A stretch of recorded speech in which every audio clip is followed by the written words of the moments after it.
High বন্ধুরা, সবাই কেমন আছেন? আশা করি সবাই ভালো আছেন। আজকে রান্না করতেছি পাঙ্গাস মাছের ভুনা। আজকে দুপুরে পাঙ্গাস মাছের ভুনা, মসুর ডাল আর শিম আলু ভাজি রান্না করব। ওগুলো রান্না আপনাদের সঙ্গে শেয়ার করি, শুধু পাঙ্গাস মাছের ভুনাটা শেয়ার করতেছি। আর হ্যাঁ, আমার চ্যানেলটি অনেকে হয়তো দেখছেন কিন্তু সাবস্ক্রাইব করছেন না। যারা সাবস্ক্রাইব করছেন না তারা অবশ্যই একটা সাবস্ক্রাইব করে দিবেন, আর যারা লাইক কমেন্ট শেয়ার অবশ্যই করবেন।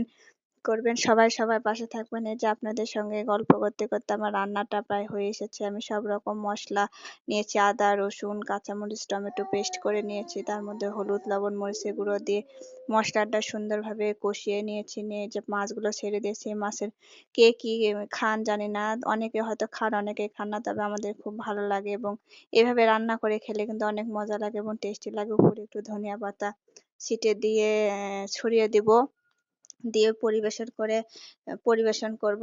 এবং এই তরকারি দিয়ে কিন্তু এক থাল ভাত নিমিষে খাওয়া যাবে। দেখুন রান্নার ফাইনাল লুকটা অনেক সুন্দর হয়েছে, তাই না? অনেক লোভনীয় হয়েছে। আর হ্যাঁ, আমার চ্যানেলটি যারা সাবস্ক্রাইব করছেন না তারা কিন্তু অবশ্যই সাবস্ক্রাইব করে পাশে থাকবেন। সবাই সবাইকে সাপোর্ট করবেন যে আমার রান্নার ফাইনাল লুক। সবাই ভালো থাকবেন, বাই।